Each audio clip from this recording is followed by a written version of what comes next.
So hello everyone, I hope you are doing well. आज की इस वीडियो में मैं लेक्चर 3 के बारे में बात करूंगा।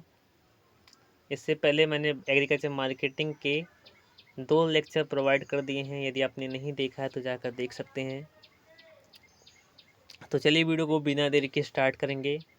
तो आज का टॉपिक का नाम है classification and characteristic of agriculture markets, demand supply classification of agriculture markets. तो देखते हैं बाजार का वर्गीकरण। तो पहला देखेंगे on the basis of market area.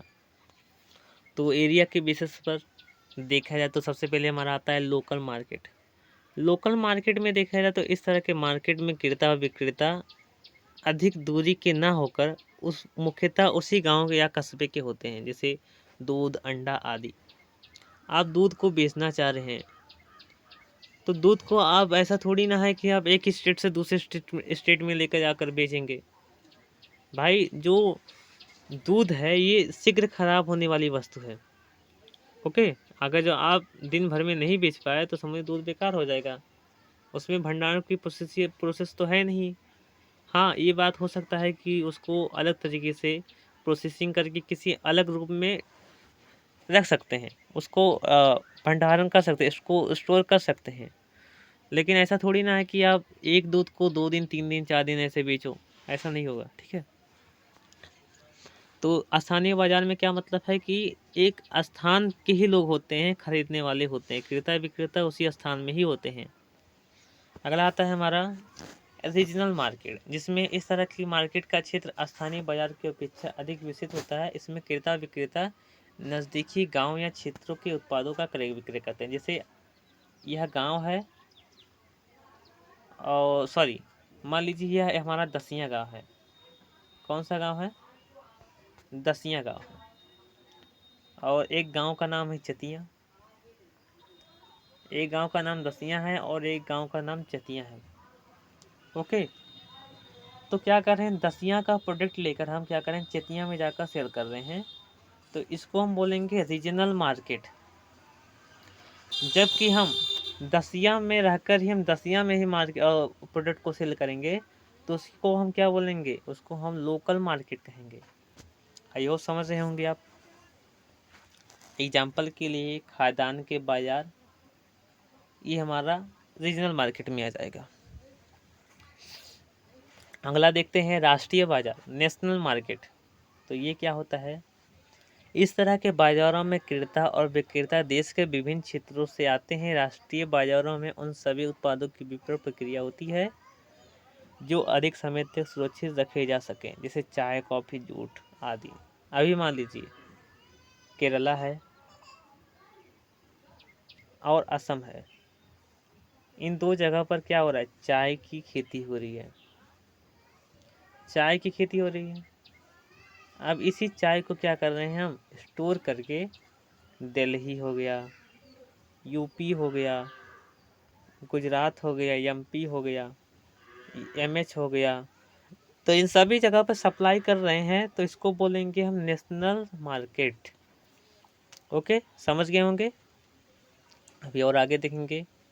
अगला हमारा आता है इंटरनेशनल मार्केट। तो इन बाज़ारों में क्या होता है कि इनमें क्रेता और विक्रेता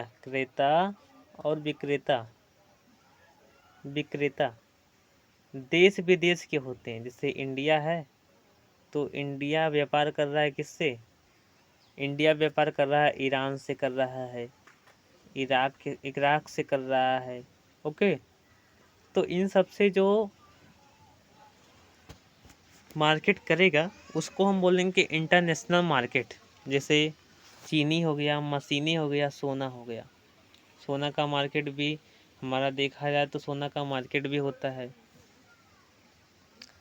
अगला देखेंगे। अगला हमारा आता है स्थान स्थिति के आधार पर। तो पहला आएगा हमारा विलेज मार्केट। ओके, और दूसरा हमारा आएगा प्राइमरी होलसेल मार्केट। तो विलेज मार्केट में क्या होते हैं, जो क्रेता और विक्रेता होते हैं एक गांव में ही होते हैं। और प्राथमिक थोक बाजार जो होता है, प्राइमरी होलसेल मार्केट जो होता है, इसमें क्रेता और विक्रेता किसी कस्बे के होते हैं, आसपास के कस्बे के होते हैं, आसपास के गांव के होते हैं। आगे देखेंगे इसके बाद सेकेंडरी होलसेल मार्केट। तो सेकेंडरी होलसेल मार्केट क्या होते हैं, इसमें जो क्रेता विक्रेता होते हैं ये दूसरे क्षेत्र के भी हो सकते हैं। इसके बाद अगला हमारा आता है सीमांत बाजार। तो सीमांत बाजार में क्या है कि इस तरह के बाजार बड़े शहरों में आते हैं। इन बाज़ारों में उत्पाद को अंतिम उपभोक्ता को विक्रय किया जाता है, यानी कि इस तरह के बाज़ार में उत्पाद का पुनः बाजारीकरण नहीं होता या उत्पाद पुनः उस रूप में बाज़ार में बिक्री के लिए नहीं आता है। इसके बाद हमारा है टर्मिनल मार्केट, अगला है सी बोर्ड मार्केट।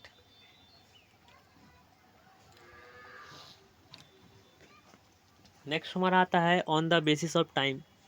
टाइम के अनुसार कुछ बांटा गया है, जैसे अल्पकालीन बाजार, short period market, long period market, secular market. तो 3 प्रकार से बांटा गया है। तो सबसे पहले देखेंगे शॉर्ट पीरियड मार्केट। तो यह बाजार उत्पादों के जल्दी खराब होने के गुण के कारण अल्पकाल के लिए लग पाते हैं। जैसे एग्जांपल के लिए फिश मार्केट हो गया। कौन सा market? Fish market. Vegetable market हो गया या फिर फ्लावर मार्केट, ये सब हमारे शॉर्ट पीरियड के लिए मार्केट होते हैं। अगला हमारा आता है लॉन्ग पीरियड वाले मार्केट। तो यह बाजार उन उत्पादों के लिए लगते हैं जो जल्दी खराब नहीं होते हैं। जैसे एग्जांपल के लिए फूड ग्रेन मार्केट, जैसे गेहूं हो गया, चावल हो गया, भुट्टा हो गया, मक्का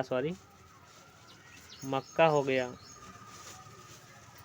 तो ये सब हमारे आ जाएंगे फूड ग्रेन मार्केट में। ऑयल सीड हो गया, जैसे ऑयल सीड में रेपसीड हो गया, मस्टर्ड हो गया। ओके, तो ये सब हमारे आ जाते हैं लॉन्ग पीरियड मार्केट में। अगला हमारा आता है सिक्युलर मार्केट।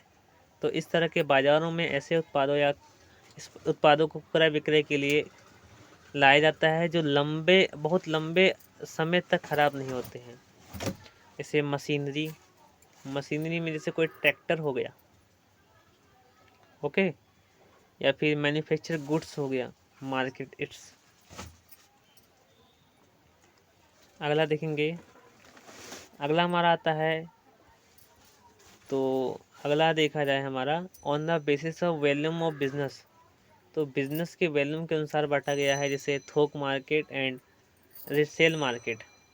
तो थोक मार्केट में क्या होता है, इस प्रकार के बाजार में किसी भी वस्तु का बहुत अधिक मात्रा में क्रय विक्रय होता है।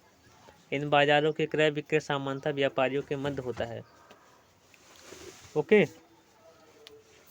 और दूसरा हमारा आता है resale market.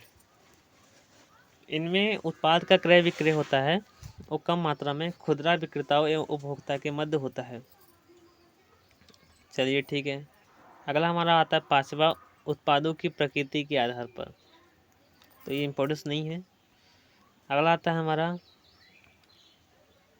On the basis of regulation के अनुसार, यानी नियंत्रण के आधार पर बांटा गया। जैसे नियंत्रित बाजार, तो इसको बोलते हैं रेगुलेटर मार्केट। तो वह बाजार जो किसी उपज मंडी द्वारा नियंत्रित किए जाते हैं या कानून द्वारा नियंत्रित होते हैं, जिससे उत्पाद की पर यूनिट मात्रा के लिए विपणन लागत कम आती है और उत्पादक को उत्पाद की कीमत प्राप्त होती है। चलिए और आगे बढ़ते हैं। तो अगला हमारा आता है अनियंत्रित बाजार। तो इसमें क्या है कि इन बाज़ारों में व्यापारी अपनी इच्छा अनुसार कार्य करते हैं। इनमें सरकार का कोई भी दबाव नहीं होता है कि भाई साहब अब गेहूं को 20 रुपये में बेचो या फिर 40 रुपये में बेचो, कोई भी दबाव नहीं होता है। चलिए ठीक है, अगला देखेंगे। तो अगला हमारा आता है on the basis of vision. तो विजन में देखा जाए तो हमारा जैसे ब्लैक मार्केट आता है एंड ओपन मार्केट आता है। ये 2 प्रकार के हैं। ब्लैक मार्केट में चोरी की चीज़ें बेची जाती है, जैसे गोल्ड आते हैं, cannot be seen by the naked eyes. तो ये आप चोरी छुपे बेचा जाता है, ठीक है। और देखा जाए तो ब्लैक मार्केट इंडिया में इनलीगल है, इसको बेचना कानूनी अपराध है। अगला आता है खुला मार्केट। तो खुला मार्केट में कोई भी चीज़ें, जो खुला मार्केट है वो सब खुला चीज़ें में आती है, जो भी आप खरीदते हैं वो सब खुला मार्केट में आती है, और ये इंडिया में लीगल है, जबकि ब्लैक मार्केट इनलीगल है। अगला आता है on the basis of number of commodities. तो साधारण बाजार और विशिष्ट बाजार आते हैं। मैं आपको PDF प्रोवाइड करूँगा, आप लोग देख लीजिएगा। तो चलिए आज की इस वीडियो में बस इतना ही। धन्यवाद।